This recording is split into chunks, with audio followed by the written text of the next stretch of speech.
प्रारंभिक जांच होलोवे की उड़ान छूटने के तुरंत बाद उसकी मां और सौतेले पिता दोस्तों के साथ निजी जेट से अरूबा के लिए उड़ान भरी। द्वीप पर उतरने के 4 घंटे के भीतर ट्विटिस ने अरूबन पुलिस को वैन डेर स्लूट का नाम और पता प्रस्तुत किया, जो वो व्यक्ति था जिसके साथ होलोवे ने नाइट क्लब छोड़ा था। बेथ ने कहा कि वैन डेर स्लूट का पूरा नाम उसे हॉलिडे इन के नाइट मैनेजर ने दिया था, जिसने कथित तौर पर उसे एक वीडियो टेप पर पहचाना था। ट्विटिस और उनके दोस्त होलोवे की तलाश के लिए 2 अरूबन पुलिसकर्मियों के साथ वैन डेर स्लूट घर गए।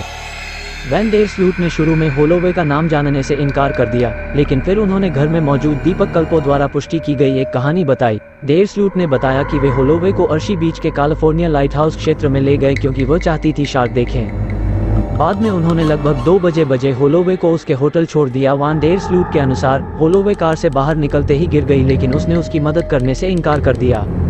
उन्होंने कहा कि जब वह और कल्पो गाड़ी चला रहे थे, होलोवे के पास सुरक्षा गार्डों द्वारा पहनी जाने वाली काली शर्ट जैसी काली शर्ट पहने एक काला आदमी आया। होलोवे के लिए खोज और बचाव प्रयास तुरंत शुरू हो गए। अरूबा और संयुक्त राज्य अमेरिका के सैकड़ों स्वयंसेवक इस प्रयास में शामिल हुए। खोज के पहले दिनों के दौरान अरूबन सरकार ने बचाव प्रयास में भाग लेने के लिए हजारों सिविल सेवकों को 1 दिन की छुट्टी दी। 50 डच नौसैनिकों ने तटरेखा की व्यापक खोज की। अरूबन बैंकों ने $20,000 जुटाए और स्वयंसेवी खोज टीमों की सहायता के लिए अन्य सहायता प्रदान की। बेथ ट्विटी को शुरुआत में हॉलिडे इन में आवास उपलब्ध कराया गया था, जहां वह संयोग से उसी कमरे में रुकी थी जिसमें उसकी बेटी रहती थी। बाद में वह पास के विंडहैम होटल के प्रेसिडेंशियल स्वीट में रुकी। रिपोर्टों से संकेत मिलता है कि होलोवे होटल लॉबी के किसी भी रात्रिकालीन निगरानी कैमरे के फुटेज में दिखाई नहीं दिया। हालांकि ट्विटी ने इस बारे में अलग अलग बयान दिए हैं कि क्या उस रात कैमरे चालू थे। 19 अप्रैल 2006 को ट्विटी द्वारा दिए गए बयान के अनुसार, जिस रात होलोवे गायब हुआ, हॉलिडे इन में वीडियो कैमरे काम नहीं कर रहे थे। ट्विटी ने अन्य बयान दिए हैं जो दर्शाते हैं कि वे काम कर रहे थे, और ऐसा उन्होंने अपनी पुस्तक में भी कहा है। पुलिस आयुक्त जॉन वैन डेर स्ट्रेटन, जो 2005 की सेवानिवृत्ति तक जांच के प्रारंभिक प्रमुख थे, ने कहा कि होलोवे को अपने कमरे में लौटने के लिए लॉबी से गुजरने की जरूरत नहीं थी। भौतिक साक्ष्य की खोज व्यापक थी और कभी कभार गलत सुराग मिलते थे। उदाहरण के लिए, दीपक कल्पो की कार से लिए गए संभावित रक्त के नमूने का परीक्षण किया गया, लेकिन यह निर्धारित किया गया कि यह रक्त नहीं है। अमेरिकी कानून प्रवर्तन ने जांच के शुरुआती दिनों से ही अरूबन अधिकारियों के साथ काफी सहयोग किया। अमेरिकी विदेश मंत्री कोंडोलीजा राइस ने संवाददाताओं से कहा कि संयुक्त राज्य अमेरिका अरूबन अधिकारियों के साथ लगातार संपर्क में है।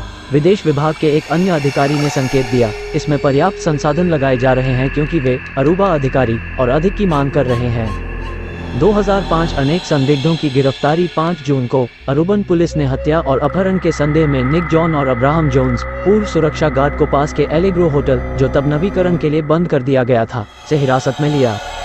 अधिकारियों ने कभी भी आधिकारिक तौर पर उनकी गिरफ्तारी के कारण का खुलासा नहीं किया है, लेकिन समाचार खातों के अनुसार वैन डेर स्लूट और कल्पो भाइयों द्वारा दिए गए बयान उनकी गिरफ्तारी का एक कारक हो सकते हैं। रिपोर्टों से यह भी संकेत मिलता है कि 2 पूर्व गार्ड महिलाओं को लेने के लिए होटलों में जाने के लिए जाने जाते थे, और उनमें से कम एक के साथ कानून प्रवर्तन के साथ पूर्व घटना हुई थी। जॉन और जोन्स को 13 जून को बिना किसी आरोप के रिहा कर दिया गया। 9 जून को वैन डेर स्लूट और कल्पो भाइयों को होलोवे के अपहरण और हत्या के संदेह में गिरफ्तार किया गया था। अरूबन कानून जांचकर्ताओं को गंभीर संदेह के आधार पर गिरफ्तारी की अनुमति देता है। संदिग्ध को हिरासत में रखना जारी रखने के लिए समय समय पर समीक्षा में बढ़ते साक्ष्य बोझ को पूरा किया जाना चाहिए। डोमपिग के अनुसार जांच का ध्यान गेट गो से इन 3 संदिग्धों पर केंद्रित था। डोमपिग ने कहा कि होलोवे के लापता होने की सूचना मिलने के 3 दिन बाद 3 लोगों की बारीकी से निगरानी शुरू हुई, और जांच में निगरानी, टेलीफोन वायरटेप और यहां तक कि उनके ईमेल की निगरानी भी शामिल थी। डोमपिग ने संकेत दिया कि होलोवे के परिवार के दबाव के कारण पुलिस को समय से पहले अपनी निगरानी रोकनी पड़ी और 3 संदिग्धों को हिरासत में लेना पड़ा। जैसे जैसे जांच जारी रही, अरूबन न्याय मंत्री के प्रवक्ता डेविड क्रूज ने 11 जून को झूठा संकेत दिया कि होलोवे मर चुकी थी और अधिकारियों को उसके शरीर का स्थान पता था। क्रूज ने बाद में बयान वापस लेते हुए कहा कि वह गलत सूचना अभियान का शिकार थे। उस शाम डोमपिग ने एसोसिएटेड प्रेस पर आरोप लगाया कि हिरासत में लिए गए युवकों में से एक ने स्वीकार किया कि संदिग्धों द्वारा उसे समुद्र तट पर ले जाने के बाद होलोवे के साथ कुछ बुरा हुआ और संदिग्ध पुलिस को घटनास्थल पर ले जा रहा था। अगली सुबह अभियोजन पक्ष की प्रवक्ता विवियन वैन डेर बिजन ने आरोप की पुष्टि या खंडन करने से इनकार कर दिया, बस ये कहा कि जांच बहुत महत्वपूर्ण क्षण पर थी। 17 जून को disc jockey Steve Gregory Cross के रूप में पहचाने जाने वाले छठे व्यक्ति को भी गिरफ्तार कर लिया गया। वैन डेर स्ट्रेटन ने मीडिया को बताया कि क्रोस को अन्य 3 बंदियों में से एक की जानकारी के आधार पर हिरासत में लिया गया था। 22 जून को अरुबन पुलिस ने वैन डेर स्लूट के पिता पॉलस वैन डेर स्लूट को पूछताछ के लिए हिरासत में लिया। उसे उसी दिन गिरफ्तार कर लिया गया। पॉलस और क्रोस दोनों को 26 जून को रिहा करने का आदेश दिया गया। इस दौरान हिरासत में लिए गए संदिग्धों ने अपनी कहानियां बदल दी।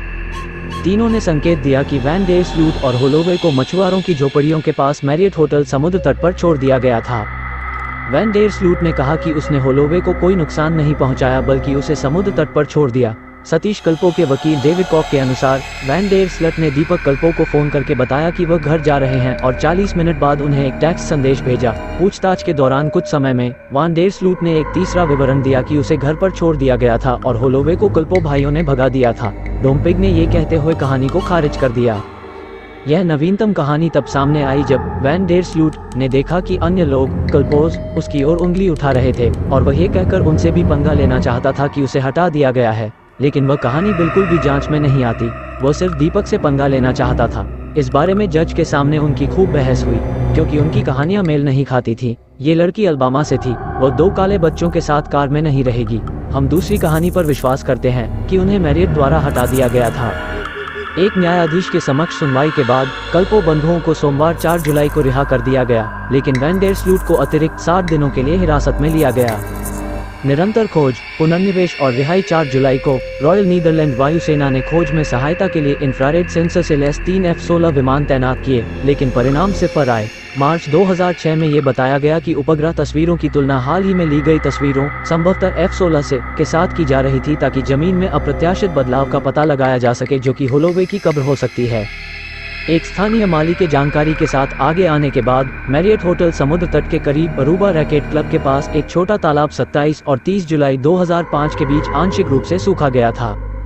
जो ट्विटी के अनुसार माली ने वैन डेर को देखने का दावा किया था। 30 मई की सुबह 2:30 बजे से 3 बजे के बीच कल्पो बंधुओं के साथ रैकेट क्लब में घुसते समय स्लूट ने अपना चेहरा छिपाने का प्रयास किया। नैन्सी ग्रेस ने माली को वो आदमी बताया जिसकी गवाही टूट गई। मामला पूरी तरह खुला। एक अन्य व्यक्ति जॉगर ने दावा किया कि उसने 30 मई की दोपहर के दौरान लोगों को एक सुनहरे बालों वाली महिला को लैंडफिल में दफनाते हुए देखा था। पुलिस ने होलोवे के लापता होने के बाद के दिनों में लैंडफिल की तलाशी ली थी।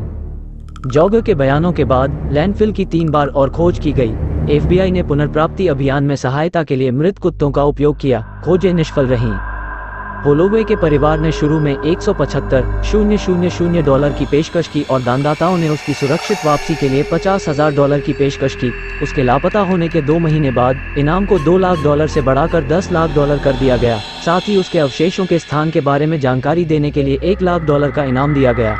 अगस्त 2005 में नताली की लाश के बारे में जानकारी देने के लिए इनाम $1 लाख से बढ़ाकर $2,50,000 कर दिया गया। FBI ने घोषणा की कि अरुबन अधिकारियों ने उसकी एजेंसी को दस्तावेज, संदिग्ध साक्षात्कार और अन्य सबूत उपलब्ध कराए हैं। जांचकर्ताओं को डक्ट टेप का एक टुकड़ा मिला जिसके साथ सुनहरे बालों की लंटें जुड़ी हुई थी। नमूनों का परीक्षण एक डच प्रयोगशाला में किया गया। इसके बाद अरुबन पुलिस और अभियोजक के कार्यालय का एक समूह अमेरिकी जांचकर्ताओं से परामर्श करने के लिए वर्जीनिया के क्वांटिको में FBI केंद्रीय प्रयोगशाला में गया। फिर बालों के नमूनों का दूसरी बार परीक्षण किया गया। FBI ने घोषणा की कि बालों के नमूने होलोवे के नहीं थे। कल्पो बंधुओं को 26 अगस्त को एक अन्य नए संदिग्ध 21 वर्षीय फ्रेडी अराम्बेजिस के साथ फिर से गिरफ्तार कर लिया गया।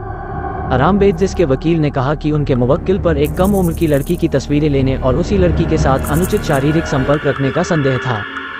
ये घटना कथित तौर पर होलोवे के लापता होने से पहले हुई थी।